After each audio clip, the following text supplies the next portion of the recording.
right, time to check in with Tyler Wharton from Business in Vancouver. Good morning, Tyler. How are you? Hey, I'm doing well. Thanks, Steve. Good stuff. Well, when Janet Yellen speaks, people listen. Oh, boy, do they ever, yes. The old commercial. It's having a big impact, especially here in Canada, because the news is, this is according to minutes that were released yesterday by the U.S. Federal Reserve, that the central bank down in the U.S. is willing to boost interest rates in the event that more economic growth data is going in the positive direction down south of the border.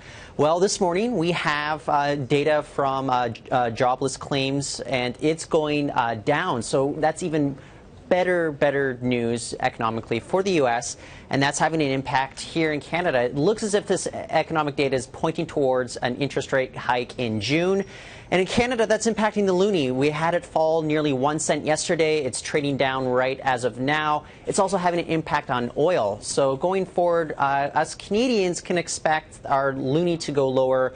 And of course, we're still talking about, the Bank of Canada at least is still talking about rate cuts. So we're really seeming to move in opposite directions when it comes to the U.S. and Canada, which is unusual. For just decades and decades, we always had our interest rates pegged to what the U.S. was at. So there's divergence going on, and a lower loonie isn't necessarily a bad thing for Canadians. It may not be great for cross-border shopping, but it is good for exports, and that's really what's going to give the Canadian economy a boost. All right, for those people who didn't get a chance to get out in the hot housing market, now you can maybe go into the hot office condos market? Yes. So the way that this works is, instead of leasing space, businesses are investing in property. They're actually buying the property that they would normally just be leasing.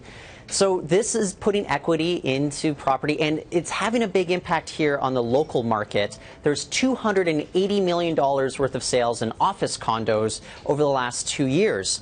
Colliers International, they pointed out that in 2014, there's $160 million worth of sales. And the only reason that the sales went down in 2015 down to $120 million was because there simply was not enough supply. It wasn't that there was a lack of interest in this. So what these office condos, they're most popular with a lot of medical healthcare providers, such as doctors, as well as dentists. And they're also congregating a lot around those SkyTrain stops. So they're proving very popular right now. So like you said, Steve, if you missed out on that hot real estate market when it comes to residential condos, homes, detached homes, maybe this is the next stage that you guys can get into. All right. Thanks very much for that, Tyler. If you want some more details from Tyler, you can read his stuff, of course, at BIV.